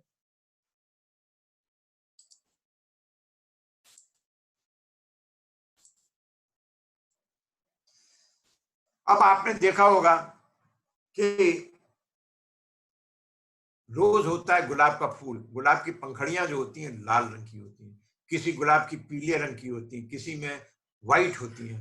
उनमें जो होता है डिफरेंट टाइप के केमिकल कंपाउंड्स होते हैं जिनको कि बोलते हैं एंटीऑक्सीडेंट। ये सब एंटीऑक्सीडेंट है। और जैसा मैंने आपको बताया कि पौधे जो होते हैं या फ्लेवर देते हैं और रंग और फ्लेवर से पौधे जो है अपना प्रोटेक्शन करते हैं। अगर उनके पास फ्लेवर ना हो, इसीलिए आजकल कई बार उसी शब्द को हम लोग यूज करते हैं एरोमा थेरेपी। वो पौधे एरोमा से अपने आप को बचाव करते हैं और पौधों की जो प्रक्रियाएं हैं उनको आदमी ने अपने जीवन उनमें जो डिफेंस मैकेनिज्म है वो एंटीऑक्सीडेंट सीक्रेट करते हैं और वो एंटीऑक्सीडेंट ह्यूमन बॉडी के लिए इम्यूनो मॉड्यूलेटर के रूप में काम करता है। मतलब मॉड्यूलेटर का मतलब यह है कि वो इम्यूनिटी को मॉड्यूलेट करता है, बढ़ाता और घटाता है, और जब जिस चीज की जरूरत होती है उस हिसाब से वो काम किया करता है। एंथोसाइनिन होता है, लाल रंग का होता है एंथोसाइनिन, और वो जो कि गुलाब की पंखड़ियों में आप देते हैं। ये भी एक बहुत अच्छा एंटीऑक्सीडेंट है। इसका हमारे उसमें खान पान में बहुत ज्यादा उपयोग होता है। फ्लेवनॉल्स है, कैटेकीन्स है। कैटेकीन्स जो है आपके डिफरेंट टाइप के बेरीज में बहुत पाया जाता है। एक आपको मालूम होगा, एक अंगूर, अंगूर में अगर आप नॉर्मल देखेंगे तो एक कंपाउंड होता है रिवर्सिटॉल, वो वैसे नहीं होता। जब उसमें फंगस का इन्फेक्शन होता है, जब फंगस का इन्फेक्शन होता है तो वो केमिकल को सिंथेसाइज करते हैं, और जब वो उसको सिंथेसाइज करते हैं वो बहुत अच्छा एंटीऑक्सीडेंट माना गया। तो उसको जब हमें रिवर्सिटॉल निकालना पड़ता है तो उसको पहले फंगस से इन्फेक्ट करते हैं, और वो उसकी मेटाबॉलिज्म, वो अपने पौधे जो है अपने प्रोटेक्शन में उस केमिकल कंपाउंड का सिंथेसाइज करते हैं, और उसके द्वारा वो विभिन्न प्रकार की बीमारियों से बचने के लिए इस प्रकार के केमिकल कंपाउंड की वो सिंथेसिस करते हैं। और उन्हीं केमिकल्स को ह्यूमन बॉडी, हम लोग अपनी बॉडी के प्रोटेक्शन के लिए इम्यूनो मॉड्यूलेटर के रूप में यूज करते हैं। नेक्स्ट है। ये सब पौधे के ही आपके केमिकल कंपाउंड हैं। कॉफी, ये कॉफी सीड्स है। अब कई बार ये कहा जाता है कि कॉफी जो है बहुत नुकसानदेह होती है। नहीं, कॉफी का अगर आप उपयोग करें, अब तो अभी हमने 3-4 दिन पहले ही वो पढ़ा है कि कॉफी जो है उसमें ये केमिकल कंपाउंड होते हैं, chlorogenic acid, hydroxycinnamates, catechin, caffeic acid, ferulic acid, quinic acid. जब भी कोविड का जो होगा अटैक, तो उससे क्या होता है, लो ऑक्सीजन टेंशन हो जाता है। ऑक्सीजन की मात्रा लेने की कैपेसिटी आदमी की कम हो जाती है। आदमी का फेफड़ा जो है कम काम करने लगता है। क्यों? क्योंकि जितनी ऑक्सीजन की जरूरत हो वायरस को होती है मल्टीप्लिकेशन में, वो पूरी एनर्जी वो ले लेता है, कंज्यूम कर लेता है। और जब वो पूरी एनर्जी वो कंज्यूम कर लेता है तो ह्यूमन बॉडी को अपने रेगुलर मेटाबॉलिज्म को वो ऑक्सीजन नहीं मिलती। और जब वो ऑक्सीजन की मात्रा कम होकर के बहुत कम हो जाती है तो आदमी की डेथ हो जाती है। तो उसको मॉड्यूलेट करने के लिए इस प्रकार की चीजें करेंगे तो उससे क्या है, इम्यूनिटी बढ़ेगी। इम्यूनिटी बढ़ेगी। अब अगर ऑक्सीजन लेवल जो है कम हो गया तो क्या होगा, ब्रेन जो है, आदमी के ब्रेन में ऑक्सीजन कम पहुंचेगी, और अगर ब्रेन में ऑक्सीजन कम पहुंचेगी तो आदमी का क्या हो जाता है, ब्रेन डेड। तो जब ब्रेन डेड हो जाता है उसमें क्या होता है, वेंटिलेटर की जरूरत पड़ती है। आदमी को वेंटिलेटर के ऊपर रखा जाता है, और वेंटिलेटर को फिर आर्टिफिशियल ऑक्सीजन दी जाती है कि जिससे कि ब्रेन को रिवाइव किया जा सके। अब उस चक्कर से बचने के लिए उसमें जो सबसे बड़ी चीज है, उसमें जब ब्रेन डेड होता है तो क्या होता है, न्यूरॉन्स जो होते हैं, जिसको कि हम बोलते हैं न्यूरॉन, बॉडी में जो छोटे छोटे सी यूनिट होती हैं जो कि सेंस जिनमें होता है, जो जिसका कि काम ये होता है आपकी बॉडी को हर काम के लिए प्रेरित करना, कहां से कौन, तो वो पूरा रेगुलेट करता है पूरी बॉडी। तो जो न्यूरॉन्स जो हैं, जब ऑक्सीजन कम मिल जाता होता है तो वो क्या होता है, दे बिकम लेटेंट, जिसको कि बोलते हैं वो सुप्तावस्था में चले जाते हैं, दे बिकम लेटेंट। और जब सुप्तावस्था में चले जाते हैं तो वो कहते हैं कि वो ब्रेन डेड हो गया। अब उनको एक्टिवेट करके रखने के लिए अगर इस तरह की चीजें आप लेंगे, जैसे कॉफी, अगर आप सवेरे शाम ब्लैक कॉफी लेते हैं तो उससे क्या होगा कि आपका ब्रेन जो है, न्यूरॉन्स जो है वो लेटेंट फेज में नहीं आएंगे। और ये इसका बेसिक काम यही होता है कि आपके न्यूरॉन्स को एक्टिवेट करता है। अभी तक हम ये कहते थे कि जो न्यूरॉन होते हैं केवल ब्रेन में होते हैं। अभी तक ये माना जाता था कि न्यूरॉन्स जो है, नर्वस सिस्टम जो है, केवल ब्रेन में होता है। लेकिन अभी रिसेंटली 2018 में साइंस में पेपर आया और उसके बाद बहुत सारे पेपर आए हैं। अब ये मान हो गया, आपका 2 ब्रेन होते हैं, शरीर में 2 ब्रेन होते हैं। एक आपका ये ब्रेन जिसको कि नर्वस सिस्टम बोलते हैं, एक नर्वस सिस्टम आपके एलिमेंट्री कैनाल, और एलिमेंट्री में जो होता है वो आपका खान पान इन सबको रेगुलेट करता है, और वो उसको जो है वो इंडिपेंडेंट होते हैं। यहाँ पे भी करीब 2 बिलियन और 15 बिलियन न्यूरॉन्स रिपोर्ट किए गए हैं, which the number of those neuron is much higher than your spinal cord।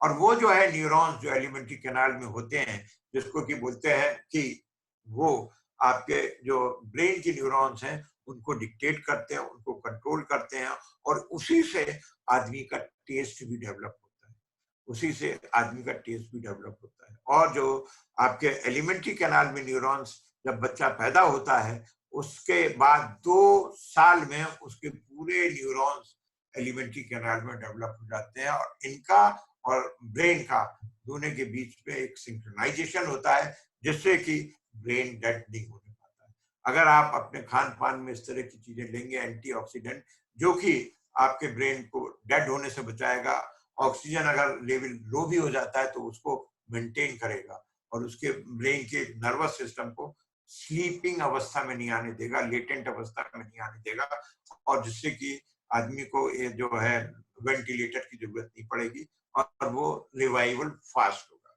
तो इस प्रकार की चीजें जो है, इसमें होता है क्यूनिक एसिड, इसमें होता है फेनुलिक एसिड, कैफिक एसिड, कैटेकीन।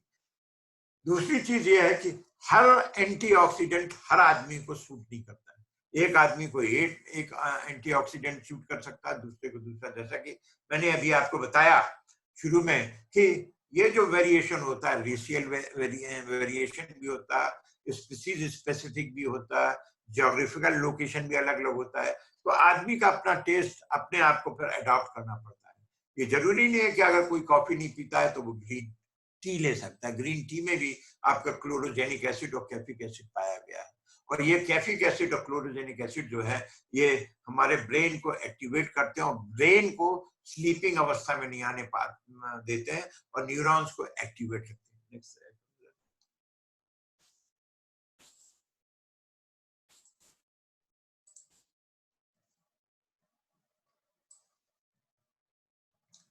इसके साथ साथ जो है सबसे बड़ी चीज जो होती है कि हमारे जो एलिमेंट्री कैनाल होती है, एलिमेंट्री कैनाल में अगर हम खान पीन में अगर बिगड़ जाते हैं तो उसमें क्या होता है, billions and billions of bacteria जो अगर रहते हैं हमारे शरीर में, तो हमारे एलिमेंट्री कैनाल में, और एलिमेंट्री कैनाल में अगर हमारा डाइजेशन बिगड़ जाता है तो डाइजेशन बिगड़ने के बहुत सारी आपके कॉम्प्लिकेशन बढ़ जाते हैं। तो कॉलोनिक बैक्टीरिया क्यों, उसका कारण ये होता है कि इजीली डाइजेस्टिबल चीजें वो तो बॉडी को एब्जॉर्ब कर लेती है इजीली, लेकिन जब आप हैवी चीजें खाते हैं, जैसे आपका स्टार्च, जो कॉम्प्लेक्स स्टार्च होता है, गेहूं होता है, आपका सेल्यूलोज, डिफरेंट फॉर्म का सेल्यूलोज होता है, इनको डाइजेस्ट करने के लिए डिफरेंट टाइप के बैक्टीरिया आपके गट में रहते हैं, और वो जो गट में बैक्टीरिया का जब कंसंट्रेशन कम हो जाता है, अगर अमाउंट कम हो जाता है, तो वो क्या होता है, फिर आप के शरीर में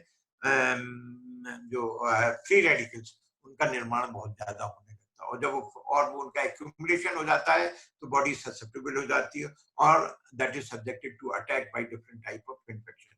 उनको रेगुलेट करने के लिए फिर यह है कि आप कोलिनिक बैक्टीरिया, जिनको कि बोलते हैं प्रोबायोटिक बैक्टीरिया, आजकल प्रोबायोटिक बैक्टीरिया इस तरह से चला है कि आजकल लोग प्रोबायोटिक थेरेपी भी अमेरिका और यूरोप में आ गई है कि उन्होंने बहुत सारे बैक्टीरिया को आइडेंटिफाई कर लिया है, उसके ऊपर काम चल रहा है अभी शुरुआती अवस्था में, कि उससे वो लोग ये करते हैं कि एलिमेंट्री कैनाल में एप्रोप्रिएट अमाउंट में name of bacteria, specific bacteria, अगर उसकी सफिशिएंट पॉपुलेशन हो तो आपका डाइजेशन नहीं बिगड़ेगा। और हर डिजीज आदमी में वो एलिमेंट्री कैनाल से होती है, डाइजेस्टिव सिस्टम से होती है।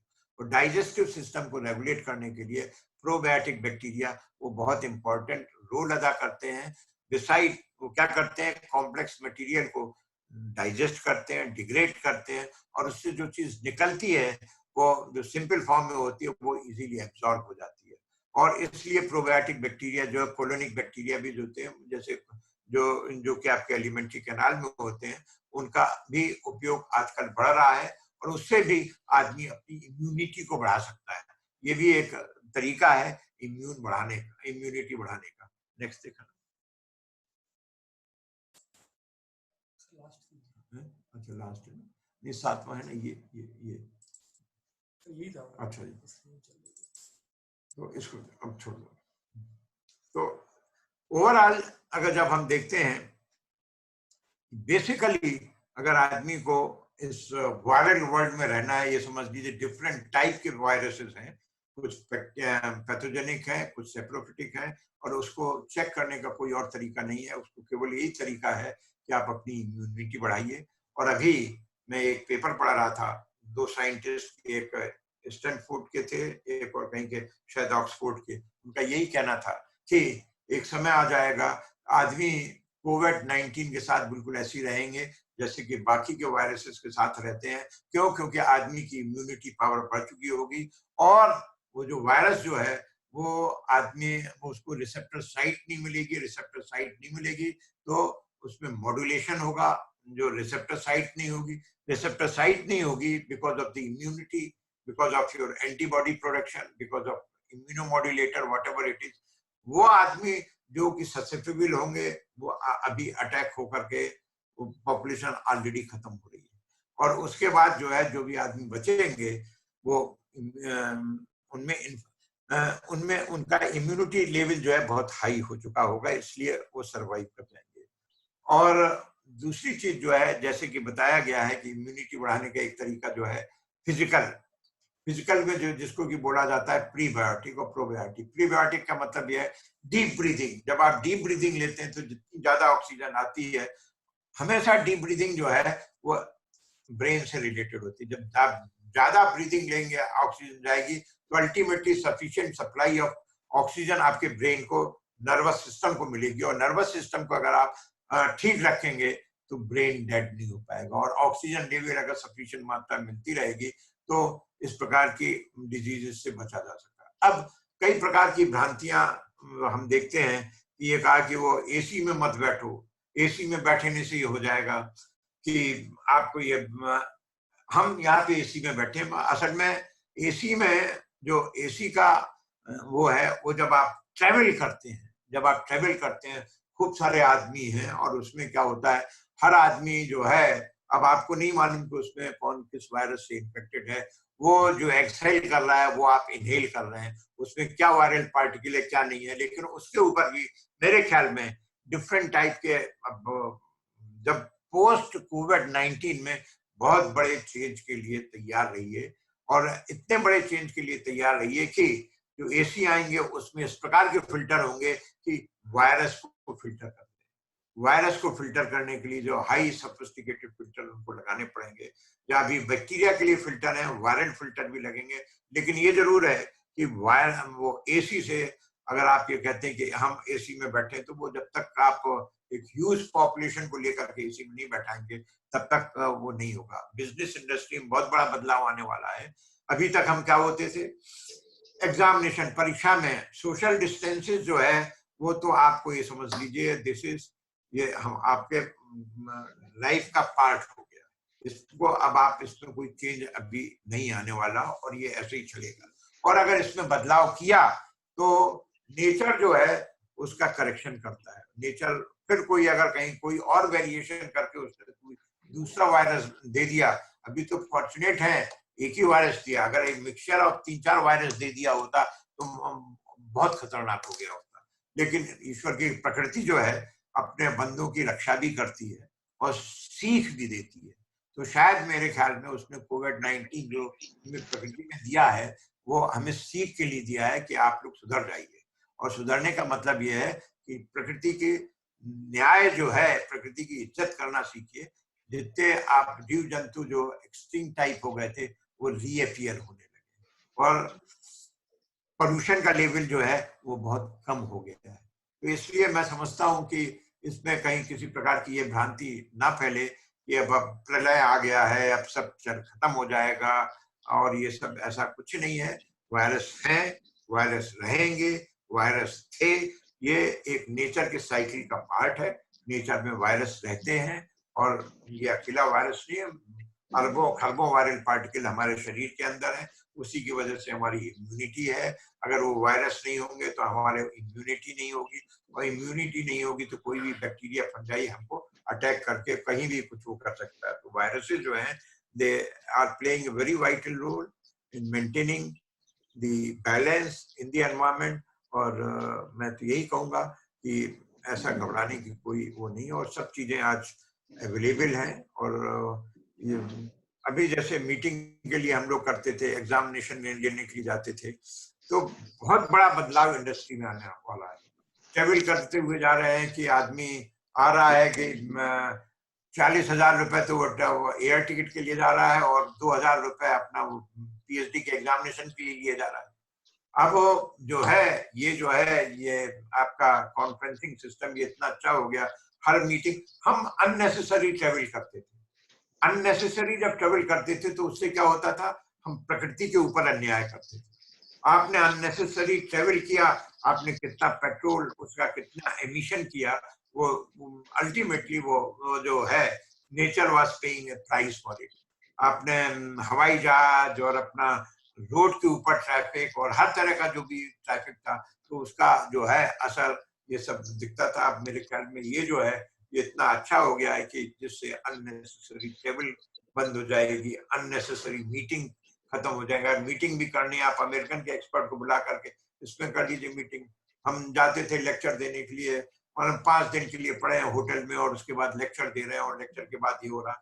तो इन सब चीजों में बहुत बदलाव आएगा, हमारी सोच में भी बहुत बदलाव आएगा। और मैं समझता हूँ कि ये इसको हम लोग को अपॉर्चुनिटी के रूप में यूज करना चाहिए, इससे डर करके नहीं, बल्कि ये एक अपॉर्चुनिटी है। और अपॉर्चुनिटी में हम बहुत सारी चीजों को, जैसे अभी माइग्रेंट लेबर आ रही है और माइग्रेंट लेबर आ रही है तो अपने घर लौट रहे हैं और लौट रहे हैं तो हो सकता है गांव में जहां वो जाएंगे वो बाहर से स्किल ट्रेंड होकर के आ रहे हैं और वहां पे अपने गांव में छोटी छोटी इंडस्ट्री लगाएंगे जिससे कि गांव का भी विकास होगा। तो मेरे ख्याल में ये एक इसको अपॉर्चुनिटी के रूप में देखें, जो नेचर ने आपको अपॉर्चुनिटी दी है उस अपॉर्चुनिटी को हम सबको अपनी तरीके से उसका पॉजिटिव वे में उसको डिस्कस करें और उसको अगर आगे बढ़ाएंगे तो मैं समझता हूँ कि ये इससे हम लोग उभर जाएंगे।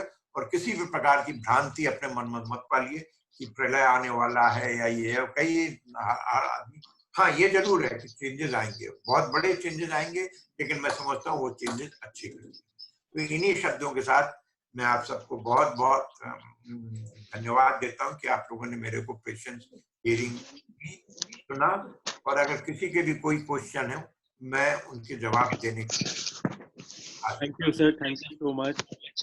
I think it was very informative, sir, and I'm sure सभी ने बहुत अच्छे से सुना और समझा, and सभी के कुछ questions होंगे, so इसलिए मैं यहाँ से अभी सबका unmute करने के लिए लॉक हटा रहा हूँ। so जिसको भी question है प्लीज 1 by 1 अपना unmute करके अपने माइक को पूछ लें।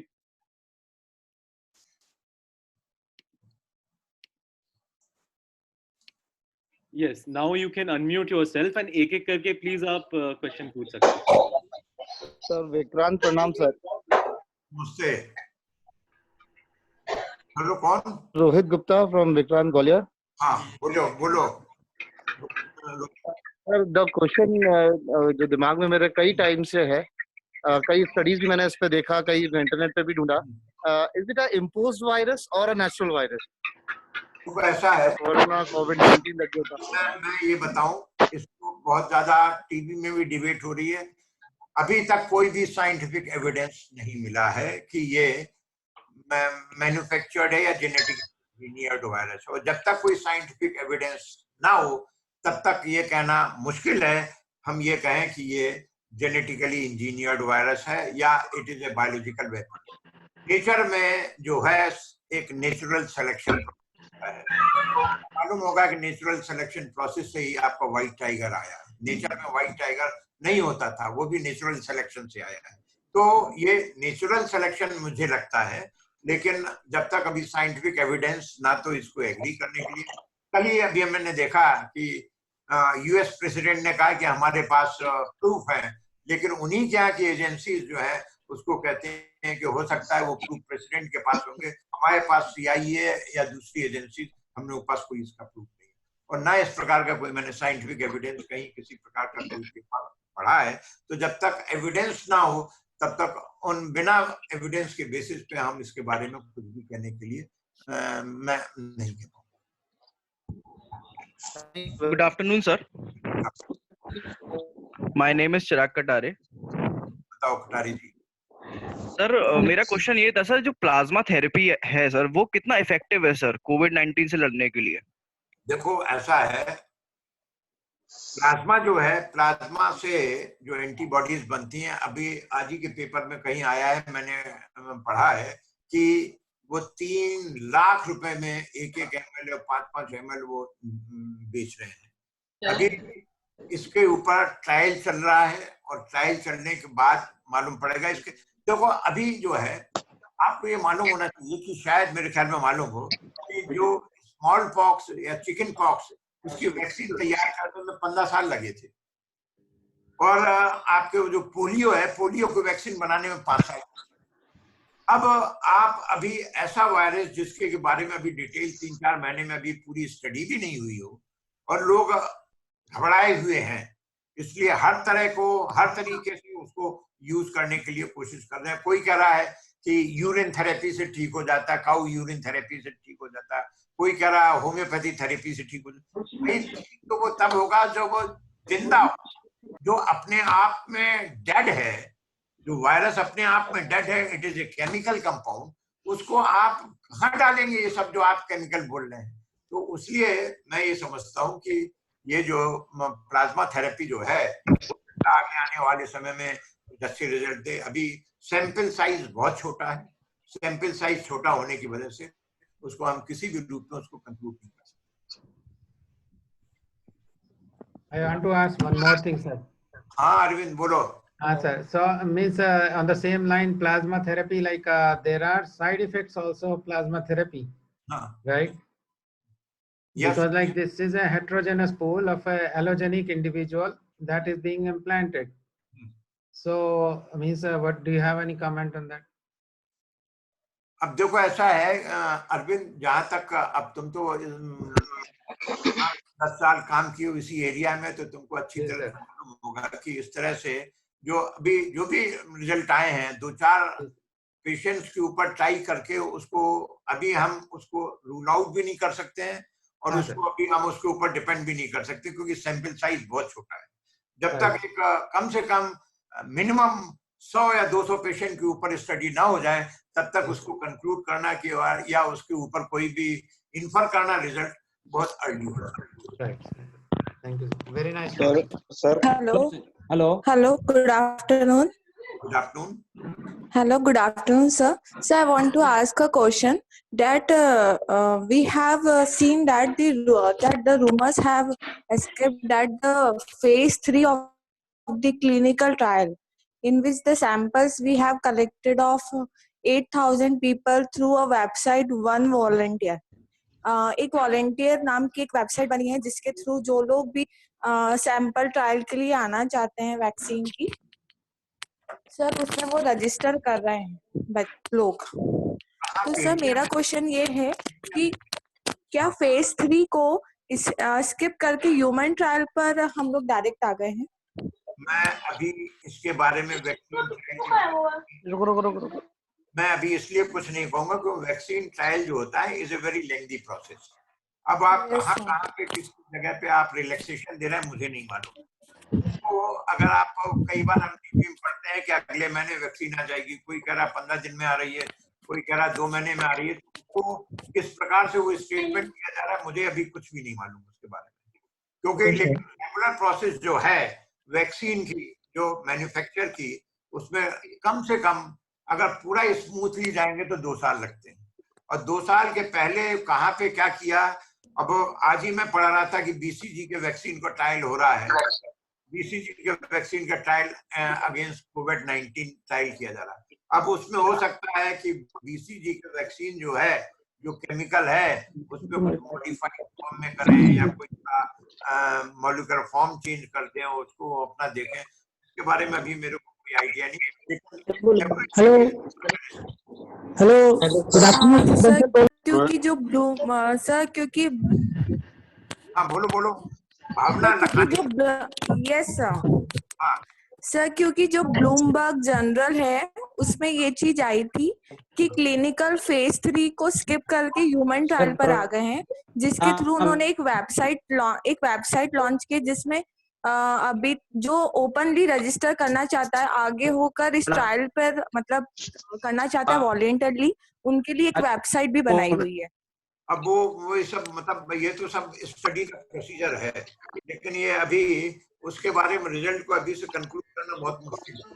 अभी जो है उसके बहुत सारे एंगल हैं। अब ये आपको ने प्लाज्मा दिया, प्लाज्मा से फिर एंटीबॉडीज को आइसोलेट किया, उसके फिर आपको डिफरेंट फॉर्म्स लिए, उसके मॉड्यूलेटर लिए, तो उसमें बहुत अभी स्टडी जो है ये प्रिलिमिनरी स्टडी है, कोई बहुत ज्यादा एडवांस स्टडी नहीं है, इसके ऊपर रिजल्ट ड्रा करना बहुत मुश्किल है।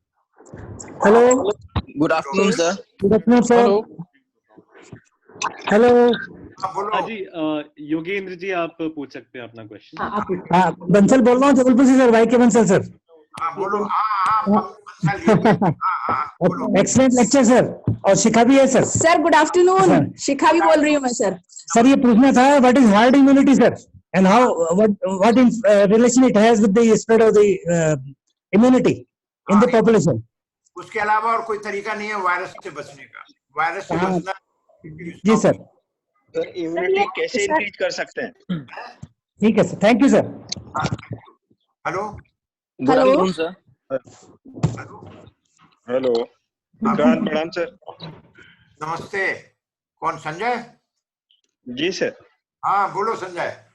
सर हम लोग अपनी इम्यूनिटी सिस्टम को कैसे इंक्रीज कर सकते हैं?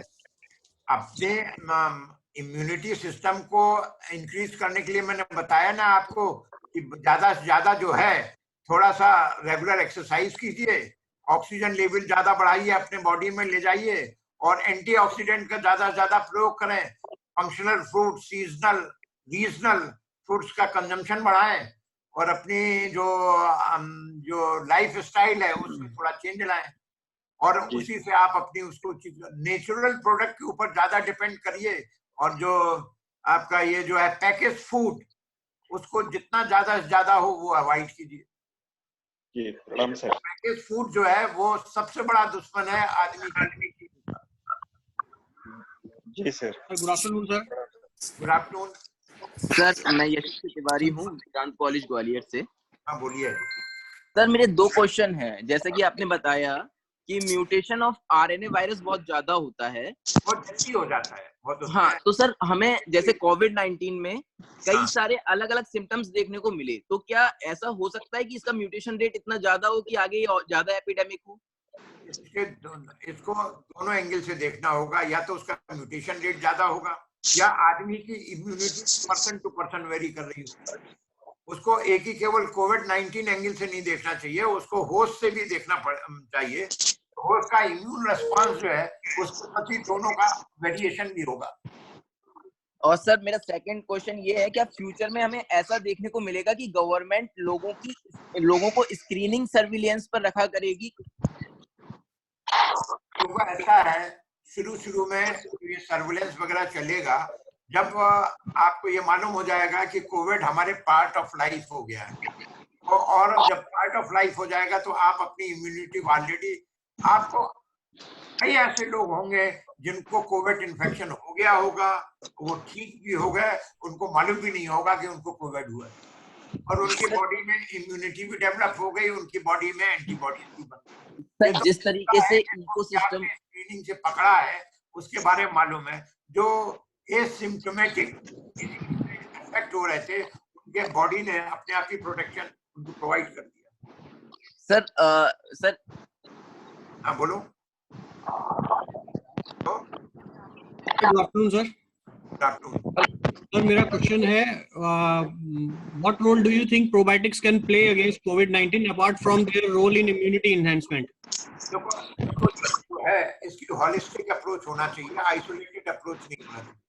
जो प्रोबायोटिक जो है that is also very important, लेकिन उसको बाद अगर ये कहें कि हम केवल प्रोबायोटिक पे ही अपना, अभी प्रोबायोटिक की थेरेपी जो है बहुत इन्फेंट स्टेज में है, और प्रोबायोटिक जो है अब अभी तक करीब करीब 800 या 900 डिफरेंट टाइप के प्रोबायोटिक इकट्ठे हो गए हैं। अब लाइट पे ये चल रहा है कि कितनी पोटेंसी का हम कौन सा प्रोबायोटिक किसके अगेंस्ट यूज करें। अभी जो है वो क्वालिटेटिव तो हो रहा है लेकिन क्वांटिटेटिव नहीं मालूम है, तो प्रोबायोटिक के साथ साथ आप एंटीऑक्सीडेंट साथ में लेंगे, हॉलिस्टिक अप्रोच वो ज्यादा फायदेमंद होगी। सर, प्रोबायोटिक स्ट्रेन्स जो हैं वो इंडियन स्ट्रेन्स, जो इंडियन ओरिजिन स्ट्रेन्स हैं वही लेनी चाहिए या फॉरेन स्ट्रेन्स? देखिए, हमने जो आपको बताया फंक्शनल का मतलब ये है कि जिस एरिया में आप रह रहे हैं, जहां रह रहे हैं, वो आपको वो ज्यादा फायदा करेगी, ना कि आपको इंपोर्टेड वन। एक्सोटिक के ऊपर मत करिए, आपको अपने स्ट्रेन के ऊपर डिपेंड करिए जो कि ट्रॉपिकल क्लाइमेट से आपके यहाँ से निकले हुए हैं, लेकिन आपको ज्यादा फायदा करेंगे, ना कि आपको टेम्परेट स्ट्रेन जो कि आप कोल्ड एटमॉस्फेयर से आप आइसोलेट किए। सर मेरा एक क्वेश्चन का लास्ट हिस्सा रह गया। हाँ बोलिए। सर जिस तरीके से हम देख रहे हैं कि हम अपनी इकोसिस्टम को बहुत ज्यादा इफेक्ट कर रहे हैं, नेचर को बहुत ज्यादा इफेक्ट कर रहे हैं, जिससे हर जीव जंतु में फ्री रेडिकल्स बनने की क्षमता बहुत ज्यादा इफेक्ट करती है, मतलब वायरस की म्यूटेशन को इफेक्ट करती है। तो क्या हेलो, वायरसेस और देखने को मिलते? क्वेश्चन समझ में नहीं आया, क्या था? यशस जी, आपको क्वेश्चन एक बार रिपीट करना पड़ेगा, आपकी आवाज बीच में लॉस्ट हो गई थी। जिस तरीके से सर हम नेचर को इफेक्ट कर रहे हैं और हर लिविंग ऑर्गेनिज्म में फ्री रेडिकल्स जनरेट होने की जो संख्या है वो बढ़ गई है, जो कि डायरेक्टली वायरस म्यूटेशन पे इफेक्ट डालती है, तो क्या हम फ्यूचर में इस तरीके के वायरसेस और ज्यादा म्यूटेंट वायरसेस और ज्यादा देखने को मिल सकते हैं? तो ये जो है ये नेचुरल सिलेक्शन है, ये तो आपको अभी पकड़ाई में आ गया, जाने कितने और वायरसेस भी म्यूटेट हुए होंगे, आपको पता ही नहीं चला होगा। और ये जो है म्यूटेशन, अब इसकी सीवियरिटी इसलिए हो गई कि ये ग्लोबल हो गया और इसको बहुत ज्यादा हाइप भी मिल गई और इसका इफेक्ट भी बहुत ज्यादा हो गया। तो इसलिए ये जो है नेचुरल प्रोसेस है, नेचर में ये सब होता रहता है, सिलेक्शंस होते रहते हैं, बढ़ता रहता है, कई चीजें हमें मालूम नहीं पड़ती, कई चीजें मालूम पड़ जाती, तो हमने पकड़ लिया इसलिए मालूम है। नहीं तो ये जो है जैसे जैसे क्लाइमेटिक चेंजेस होते हैं, ज्योग्राफिकल एरिया में चेंजेस होते रहते हैं, तो उसमें ये नेचुरल सिलेक्शन होता रहता है, म्यूटेशन होते रहते हैं। आपने देखा होगा कई बार पत्तियां लाल होती हैं कई एक ही चीज की। अब गुलाबी देख लीजिए ना, अब गुड़हल आपको कहीं वो पीला मिल जाता है, कहीं लाल मिल जाता है, कहीं पिंक मिल जाता है। ये सब जो है ये नेचर का खेल है, नेचर अपने आप इन सब चीजों को करता है। Good afternoon, sir. Sir, I am Mrs. Sharma, Principal Vikrant Institute of Nursing and Science, Indore. Hello. Sir, I want to ask one question: that for how long will I have to wait for the vaccine of COVID-19? I have told you that vaccine development takes time, and अभी तक जो है अगर everything is favorable, then it takes nearly 2 years time to develop a vaccine. Small pox जो है उसमें करीब 15 साल लगे थे, पोलियो में 5 साल लगे थे। तो अगर ये वैक्सीन जो है, वैक्सीन आने में मुझे तो ये लगता है कि अगर रेगुलर प्रोसेस से होगा, अगर सब कुछ फेवरेबल चलता रहा, तो मिनिमम टाइम जो है वो 2 साल का लगता है। अब आगे कोई टेक्नोलॉजी आ गई हो, ये टेक्नोलॉजी का लहरा तो उसमें पहले हो जाए तो पता नहीं, लेकिन मिनिमम टाइम जो है वो प्रिस्क्राइब है, वो 2 साल। Hello, sir. This is Yogan Thank you, Thomas. sir. Thank you so much. This is Yogan Thomas. Sir, Hello. मेरा प्रश्न ये है कि लॉकडाउन के अलावा भी कोई सॉल्यूशन है, लॉकडाउन के अलावा से बचने का, कोविड-19 से बचने का लॉकडाउन के अलावा भी कोई सॉल्यूशन है? मैं तो कोई सोल्यूशन नहीं है, जो है सबसे बड़ी सोशल डिस्टेंसिंग जो है, सोशल डिस्टेंसिंग आप लॉकडाउन से करिए या आप अपने रेगुलर प्रैक्टिस में आइए, तो लॉकडाउन की जरूरत ही नहीं पड़ेगी। तो लॉकडाउन तो इसलिए आपको जरूरत है क्योंकि अभी हम यूज्ड टू नहीं हुए। जब यूज्ड टू हो जाएंगे तो उसमें लॉकडाउन की जरूरत ही नहीं पड़ेगी। Hello, we can take one or two. जी प्रणाम सर। जी प्रणाम सर। कौन बोल रहा है? जी I am student of I am Ajay Pratap Singh, student of Vikrant Indore. Sir मेरा क्वेश्चन ये है कि जैसे हम योगा और एक्सरसाइज करके, क्या हम योगा और एक्सरसाइज से ऐसी कोई एनर्जी प्रोड्यूस कर सकते हैं अपने बॉडी में जिससे ऐसे वायरस से लड़ने की क्षमता मिल सके?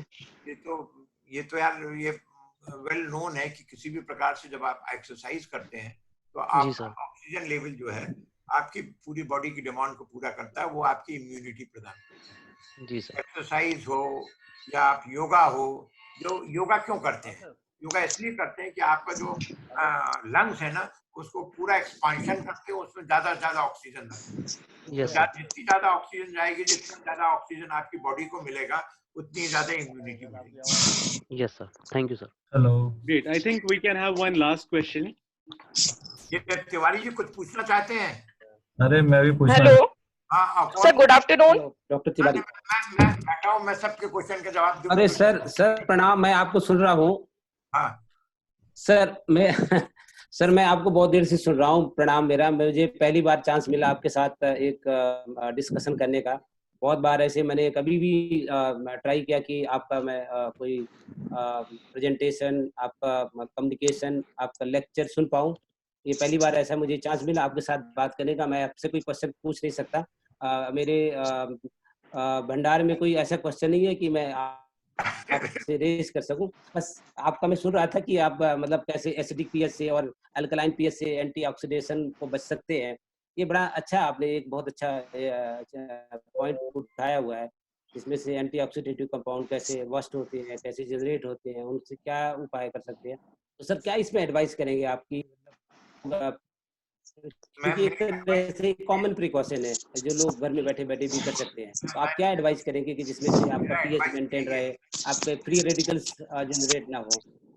मेरा एडवाइस यही है कि ये हम बता दें तिवारी जी को, हम आप लोगों को इंट्रोड्यूस करवा दें। तिवारी जी जो हैं, इन्होंने सबसे पहले ये अपना रैपिड कार्ड टेस्ट जो डेवलप किया है, जो वेंगार्ड डायग्नोस्टिक्स में, जिनका भी इन्होंने रैपिड कार्ड टेस्ट कोविड-19 के लिए अपने कंपनी में डेवलप किया है, तो उसके लिए बहुत बहुत बधाई आप सबकी ओर से।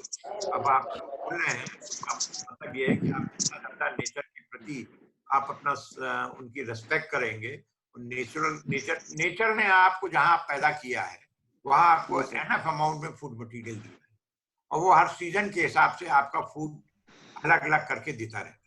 उसके ऊपर अगर आप डिपेंडेंस बढ़ा देंगे और आप थोड़ा सा प्रैक्टिस करेंगे कि थोड़ा सा एक्सरसाइज और ये सब जो है नॉर्मल एक्सरसाइज, नॉर्मल एक्सरसाइज, तो मैं समझता हूँ कि अपने आप ही आदमी की इम्यूनिटी भी बढ़ेगी, आदमी बचा रहेगा। और जहाँ तक ये जो मैंने बताया था कि आपका फ्री रेडिकल और ये वो, 1930 में वार्बर को इसके ऊपर नोबेल प्राइज मिली थी, और उसको जब नोबेल प्राइज मिली थी वार्बर को 1930 में, वही काम करके अब लोग इन्वेस्टिगेट की रिसर्च जो है which has become valid now to treat the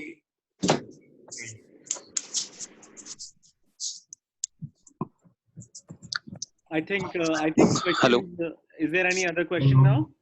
Sir, one question from my side. One sir, question please. is there. I have one question. Hello. Hello.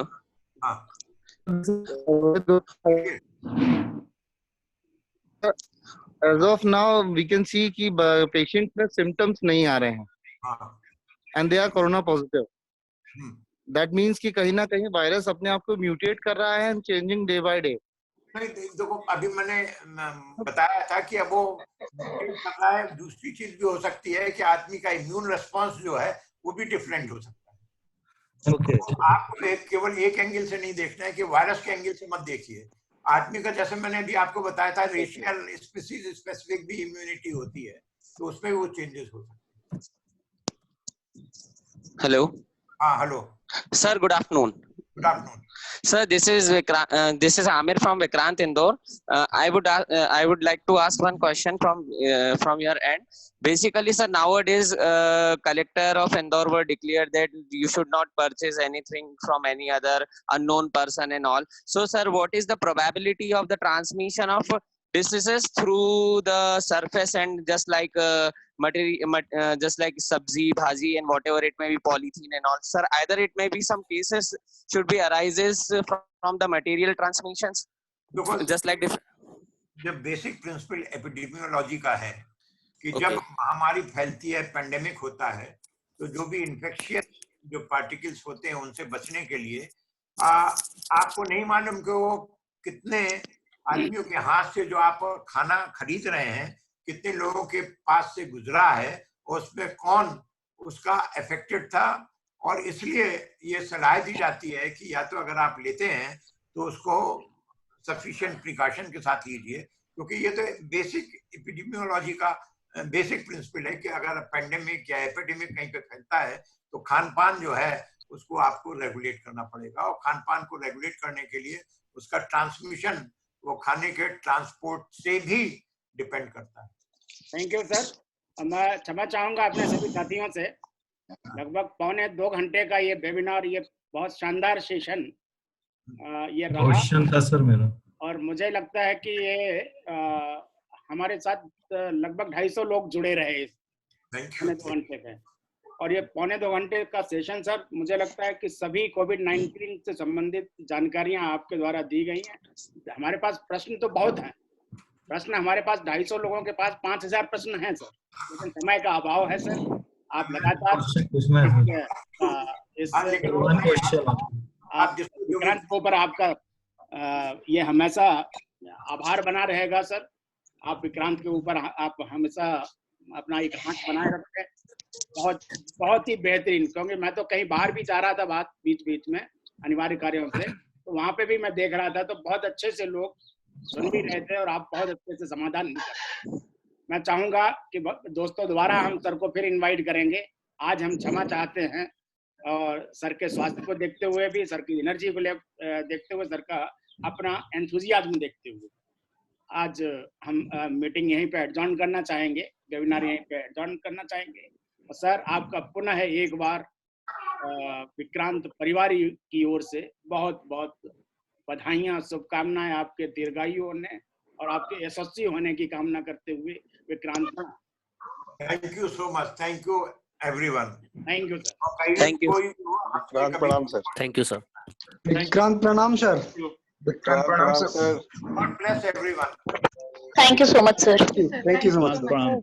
Thank you so much. Sir, that's all from Jodhpur. Thank you, sir. Thank you, sir. Thank you sir. Thank you everyone. Thank you, sir. Being very good participants. Thank you very much.